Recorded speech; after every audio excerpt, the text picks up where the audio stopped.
റബീഹ് എന്ന് പറയുന്ന 13 വയസ്സ് മാത്രം പ്രായമുള്ള ഒരു പൊന്നുമോന് ഹലിൽ മോന്റെ മരണത്തെ സംബന്ധിച്ച് അറിഞ്ഞപ്പോ ആ പൊന്നുമോന് തന്റെ ജ്യേഷ്ഠനോട് പറയാണ്, ഇക്ക ആ ഉപ്പക്കും ഉമ്മക്കും താങ്ങാൻ കഴിയോ, ഒരുപാട് സങ്കടപ്പെട്ടിട്ടുണ്ടാവൂലേ എന്ന് പറഞ്ഞ ആ പൊന്നുമോന് 2-3 ദിവസങ്ങൾക്ക് മുമ്പ് ഒരു കുളത്തിൽ വീണുകൊണ്ട് ഈ ലോകത്തോട് വിട പറയാണ്. പ്രിയപ്പെട്ടവരെ, അള്ളാഹു സുബ്ഹാനഹു വ തആല ആ പൊന്നുമോന്റെ ഖബറിനെ വിശാലമാക്കി കൊടുക്കുമാറാകട്ടെ.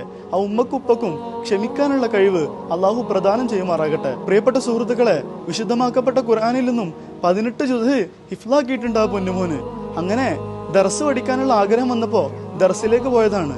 വീണ്ടും ഹാഫിളാവാനുള്ള താല്പര്യം വന്നപ്പോ കഴിഞ്ഞ തിങ്കളാഴ്ച ഹിഫ്ലു കോളേജിലേക്ക് പുറപ്പെടാൻ തയ്യാറായ പൊന്നുമോന് അള്ളാഹുവിന്റെ അലംഘനീയമായ വിധിക്കുത്തരം നൽകിക്കൊണ്ട് ഈ ലോകത്തോട് വിട പറയാണ്.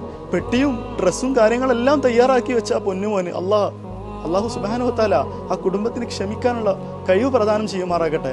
അള്ളാഹു സുബ്ഹാനഹു വ തആല നമ്മുടെ